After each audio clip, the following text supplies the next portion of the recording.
that it was one of the best practices. What goes into that, and are you surprised by that? Well, I will admit, when you're going through a 3-week stretch that we've been through, I didn't know how the kids were going to respond. They were all very early for our team meeting. They brought great energy and juice to practice. They were extremely focused, and they showed up and practiced their tails off. So I was very, very pleased with them. I've been worried about you, JJ. I thought maybe with the Braves and what happened with the Cowboys and what's happened with us the last 3 weeks, I hadn't seen you the last couple of days. I was worried about you, JJ.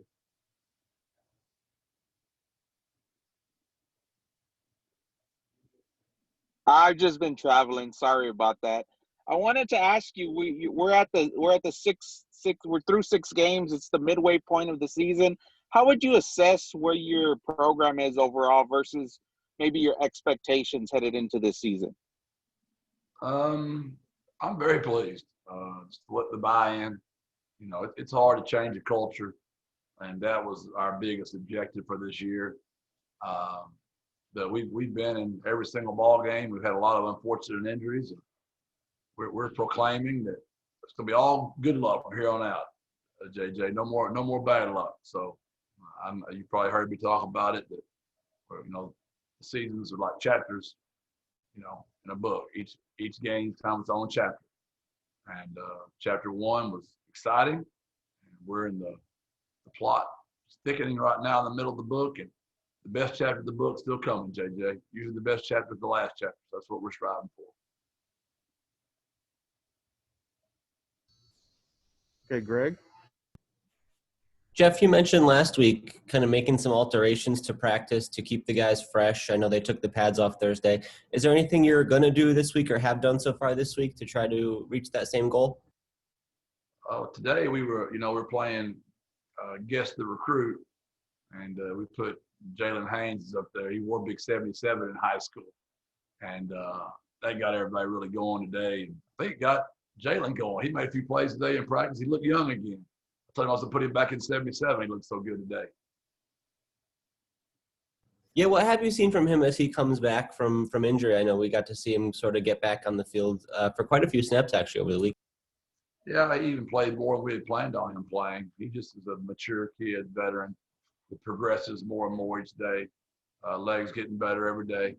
And I hope he'll be back to 100% here pretty quick. Do you think you're going to go back to no pads tomorrow, or was that just a one-time thing last week? No, we plan on they don't know yet, so we're going to take them off tomorrow. They're going to find out either through this interview now or they'll find out tomorrow when they get here. We'll see if they're paying attention to us then. How about Sudden Sapien? You wanted to get a good look at him this week, see if he'd be ready to play if needed. What has he shown you through these couple days? Yeah, him and Cam have been getting the reps, and they both have obviously gotten better.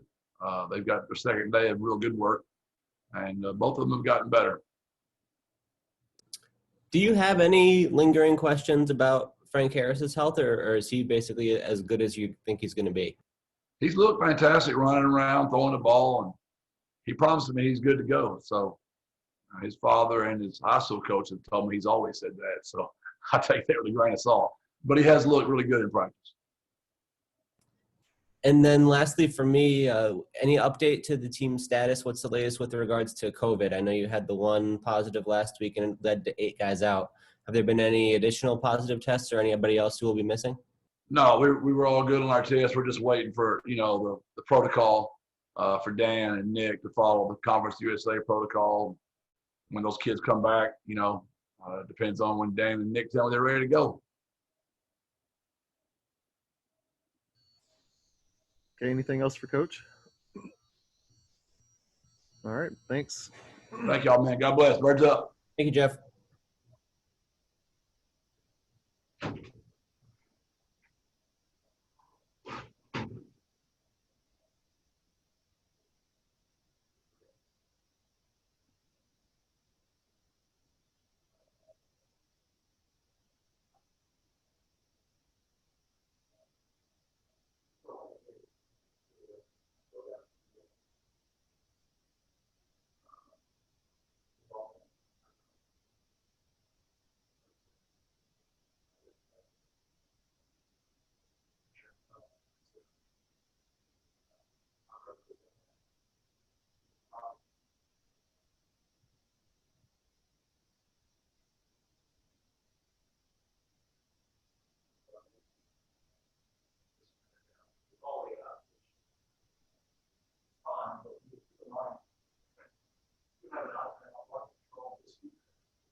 Stand by here. We'll take questions for Brandon Matterson. JJ, you're up first. Hey, Brandon, how's it going? Pretty good. How are you? Not too bad. Thanks for joining us today. Coach said you guys practiced pretty good yesterday and today. Just what's the mood like with the guys so far this week? The team's really getting after this week. We're really putting the pedal to the floor.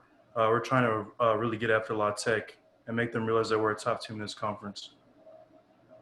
You guys have played 6 games so far this season. I'm wondering, how would you grade the position you play in, your position group? How would you say the D-line has done? The D-line is a really solid unit on our team, and every person we bring in knows what they're doing and is getting better, perfecting their craft. Every week is kind of just we're trying to get to the next level. Okay, Greg, you're up. Brandon, how are you doing today? I'm fine. How are you?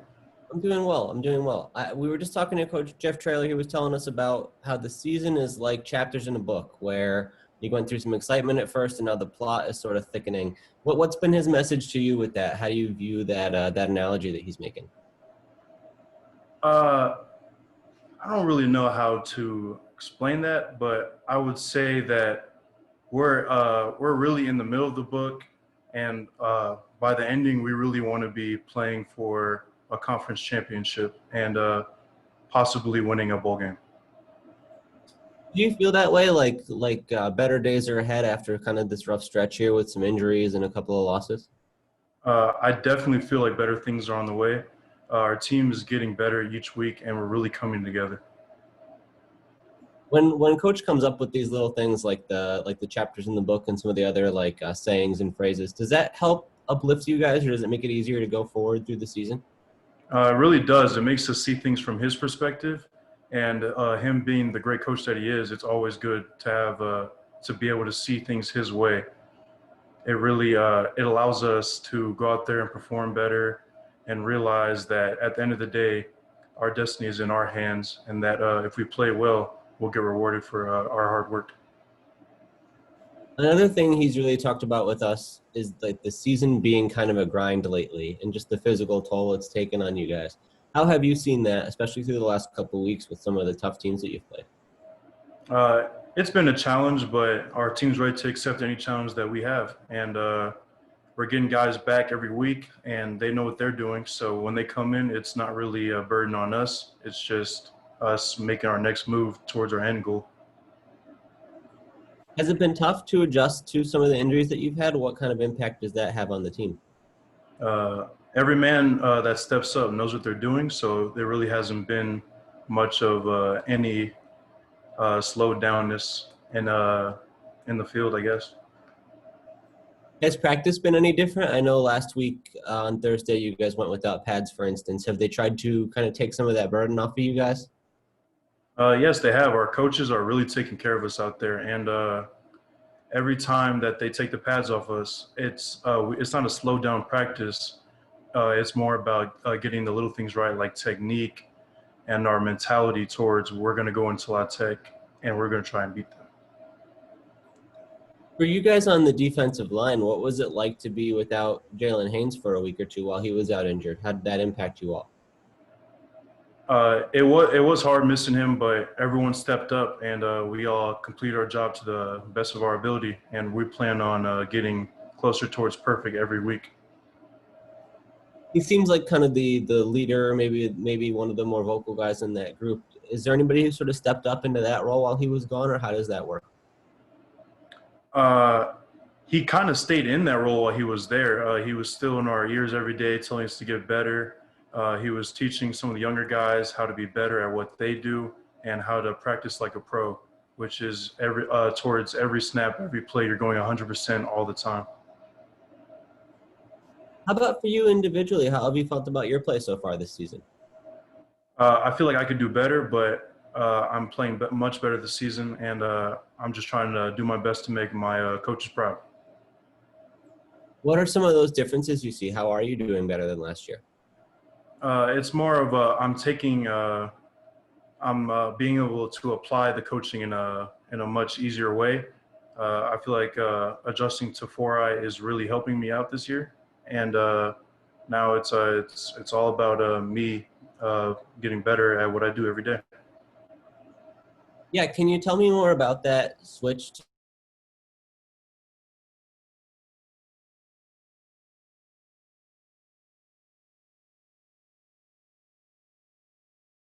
I actually play and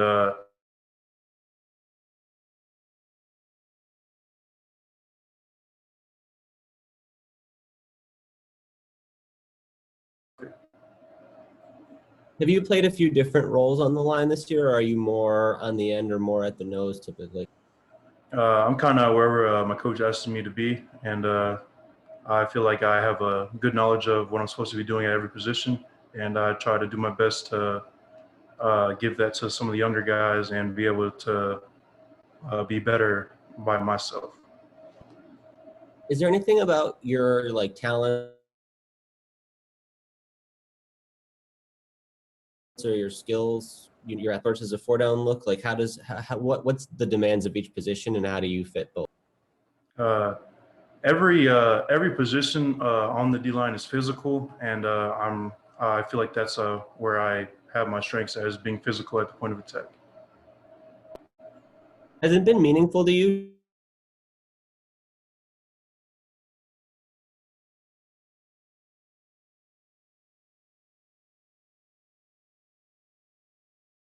My teammates trust me. Now it's all about me giving them the best effort I can.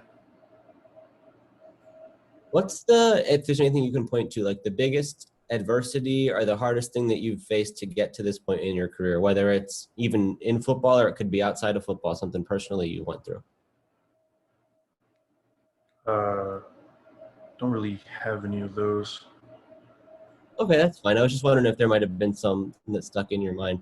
There was it was funny a couple weeks ago, Coach Jeff Traylor, he was telling us you guys have all these nicknames. And he told us that yours is Tyrone Biggums, is that right? Yes, it is. You gotta tell me how you got that one. I'm a big Chappelle Show guy myself. I don't know. It really just came up on the spot. It was just the first name I thought of. I had just came back, and he said there was a new guy on the field. He asked me what my name was. I just said Tyrone Biggums. He asked me what position I played. I said safety. That's like seems like another one of his things. He told us a similar story with Zakari, who I guess is called Chris sometimes now. Is that like, does he do that with all the guys, or is that another thing he does to keep the atmosphere fun? He tries to involve himself with the guys as much as possible, and any opportunity he gets, he's really making nicknames, telling us stories, giving us story. Like it's just him. He's a very fun person to be around. Got it. Cool. Thank you, Brandon. Good to talk to you. Okay, All right, thank you. anything else for Brandon? All right, thanks everyone.